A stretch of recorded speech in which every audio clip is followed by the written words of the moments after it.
With the massive success of Blizzard's MMO juggernaut World of Warcraft, it was only a matter of time before they made its first expansion, the critically acclaimed Burning Crusade, an interstellar expansion pack taking place on the shattered world of Draenor, now known as Outland.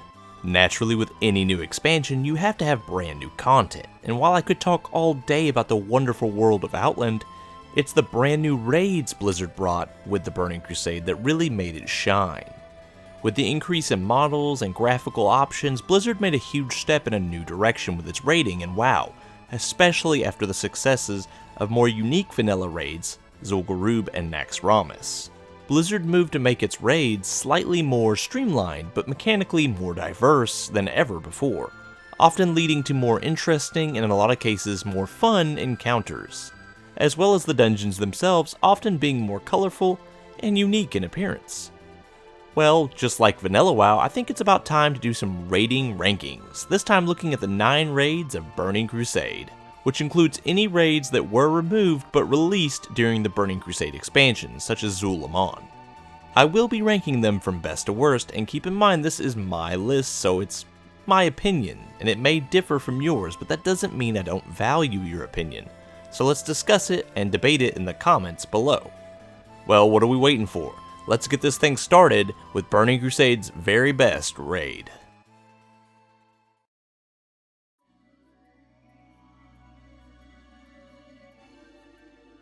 I'm a sucker for a complex and heavily detailed raid, so it's not surprising that Burning Crusade's first raid, Karazhan, would steal the show for me. Karazhan pretty much embodies the spirit of Vanilla WoW's more maze-like dungeons, while moving forward with the current WoW's more complex and unique themes, namely how it handles its boss designs. Kara's bosses are simple on paper, and some were just a little too easy if you ask me, but it's the fun aspect that won most of us over. Bosses like the chess event, where you actually get to control these magical chess pieces, or the opera event, a rotating boss with multiple different and downright silly boss fights. There's a lot of options here. But Karazhan didn't really let up on its options when it came to intense bosses either. Bosses like Shade of Aaron, Netherspite, or Prince Malchezaar all come to mind as solid raid encounters with unique and creative ways of creating a challenging boss encounter. Of course, I'd be robbing Kara of its charm if I didn't mention how well made and cool it looked. A giant tower that winds and turns, twisting spatially more and more as you climb it. It goes from this really creepy but charming haunted mansion vibe to a very surreal, straight-up nightmare castle. Easily one of the greatest raids ever made in WoW history.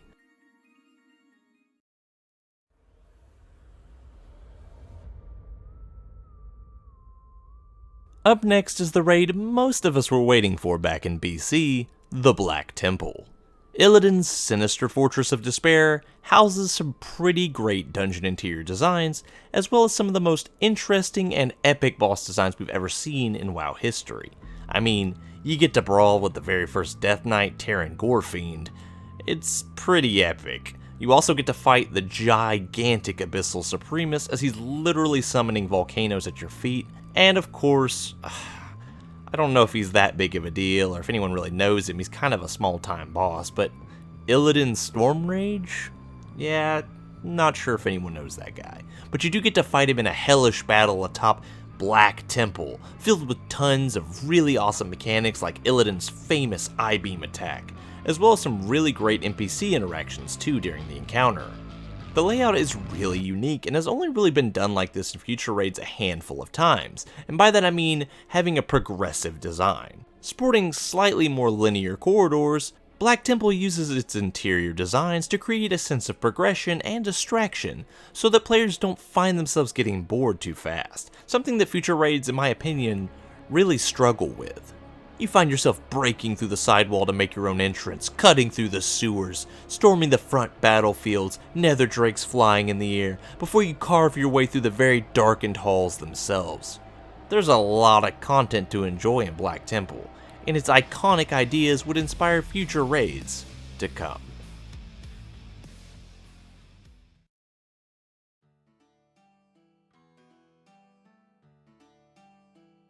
With Burning Crusade drawing to an end, it was Seonhwa Plateau, BC's final raid, that really shook up the formula in some good and rather divisive ways.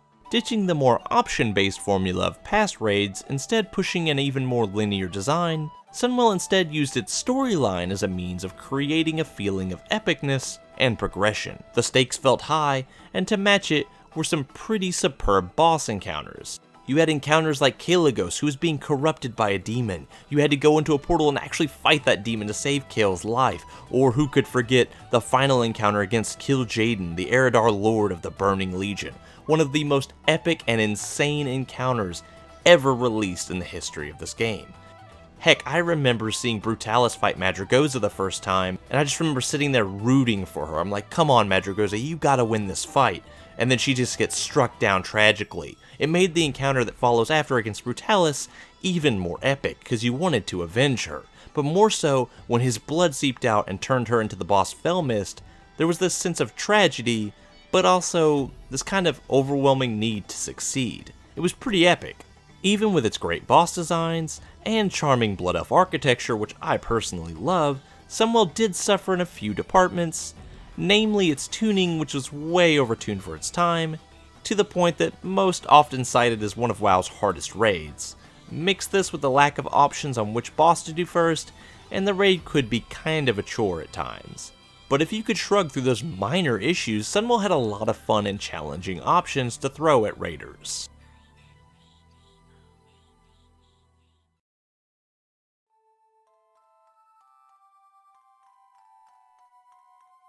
With the massive success of Zul'Gurub in vanilla, it was no surprise that Blizzard was going to try yet another catch-up raid, this time in the form of the 10-man raid, Sulaimon. Sulaimon, much like ZG before it, pushed for a very lush and green open-to-explore raid with a lot of unique and varied beast-style raid bosses. But unlike ZG, Sulaimon trimmed the size of the raid further down to make its content even more accessible. And considering the move from 40 to 25-man raiding in Burning Crusade, this isn't all that surprising. The boss fights were fun and all pretty unique, the raid itself had a very nice layout, with some great troll designs mixed throughout, and overall it felt very full as an experience, but that's not even the grand finale of it. ZA offered an extra hard mode style objective in its time trial. Once completed, players could unlock the ultra rare Amani Warbear mount, and god, is it gorgeous. That added layer of flavor made ZA a great raid to come back to even after you had outgeared it, making it a staple favorite among a lot of fans. Glad to see Blizzard brought it back to relevance and Cataclysm as a 5-man dungeon, but it's hard to beat out the OG raid in my opinion.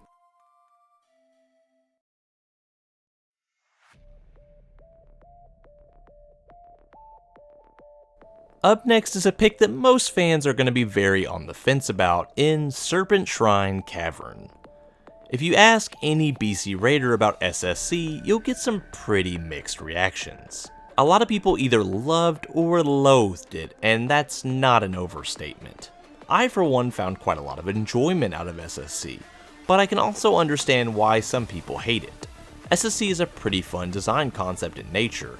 It's really pretty and has a lot of open space to visually enjoy the experience. The bosses are mostly pretty good, like Leotheris the Blind, who is the highlight of the raid in my opinion, or the Council-esque Fathom Lord encounter. And who can forget fishing up the lurker below for a surprisingly simple, but fun little boss fight. I for one always can remember the first time my guild activated the bridge leading to the Lady Vosh encounter. It blowing out the water spraying everywhere. It was so cool looking. It was like insane to me to see something like that because we've really never seen anything like that visually in a raid before. It was a true feat to see for that time period and still looks cool even to this day.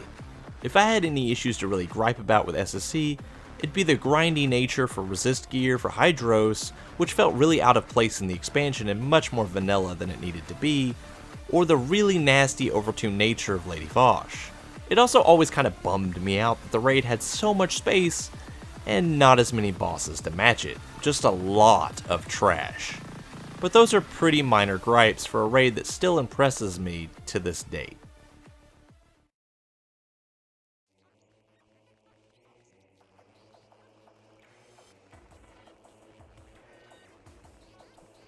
Much like Serpent Shrine, Tempest Keeps The Eye is a very divisive raid, but one I still hold a special place in my heart for.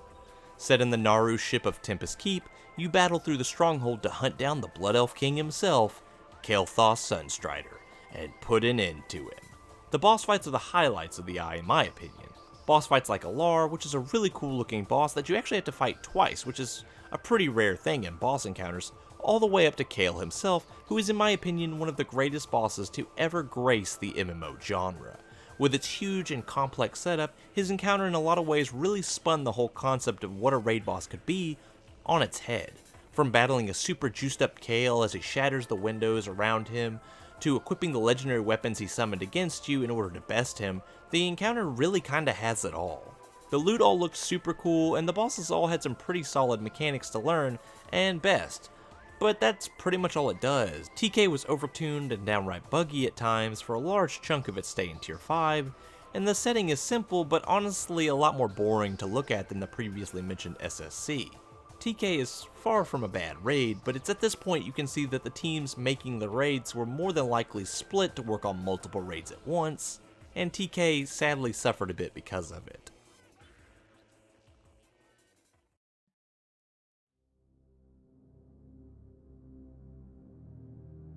With the decent reception of Onyxia's Lair, a single boss raid like Magtheridon's Lair was a no-brainer for Blizzard.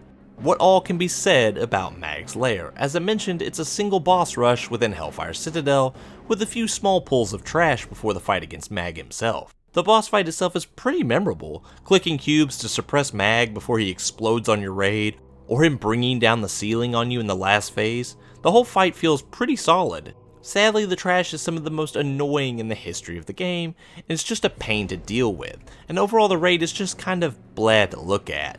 But at least it's a one boss raid and it gets its point across pretty decently while having a really solid boss encounter mixed in.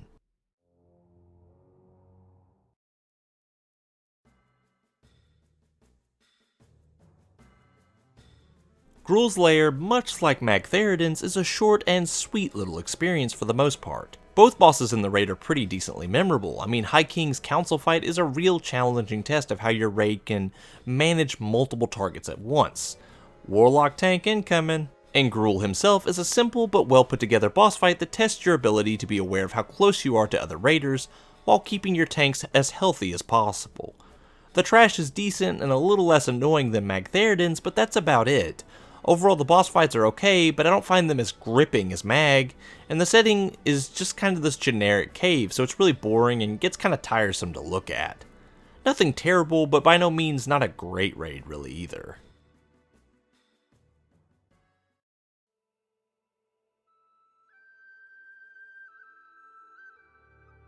We are here at our weakest raid from Burning Crusade, and for me it had to be the battle for Mount Hyjal. Maybe I just don't like Caverns of Time all that much, but I have a history of not being the biggest fan of the instances that come out of there, and Hyjal is no exception. First off, the positives. I have to commend Blizzard for trying something new within its raiding scene. I mean, making an RTS style raid in the vein of Warcraft 3 sounds pretty great on paper, and I like any kind of new flavor that they're willing to attempt to pump in the game. And of course Hyjal has a pretty freaking amazing final boss out of Archimonde. Oh god, the joy and the nightmares he caused me. I never looked at fire the same again. But that's where all the excitement kinda ends for me. As I said, I do applaud Blizzard's attempt to do something fresh, but sadly it feels like Hyjal was kinda put together as a filler raid without much energy actually being used to construct it. Like they literally had Hyjal's map laying around from when they failed to put it in vanilla, and someone was just like, hey, let's make a Warcraft 3 raid out of this or something. The trash is formed into waves to kinda emulate that RTS genre feeling it borrows from, but it feels forced and kinda boring. Always waiting for the next pack of mobs and then you rinse and repeat. The boss fights are all kinda just meh and all pretty much follow generic tropes for what they are, and the entire zone felt underused and was almost insulting considering we had yet to get Hyjal as an explorable zone by this point. I feel like if Blizzard had taken their time and really pushed the boundaries of the RTS genre here, maybe let you upgrade the ton of NPCs that are just kinda laying around so they could help you with the ever-growing waves of enemies, it would have been a little bit cooler, but sadly that's not really what we got. Instead we got a raid that could have been great, but unfortunately was far, far from it. Well, there you have it. That's all the Burning Crusade raids ranked from best to worst. Got a different opinion you want to share? Or maybe you want to chime in with your own experiences? Hit me up in the comments, and let's talk about it. As always, if you enjoyed my content, why not subscribe and check out some of my other videos? Well, I'm Captain Potato, and I'll see you guys next time, next video.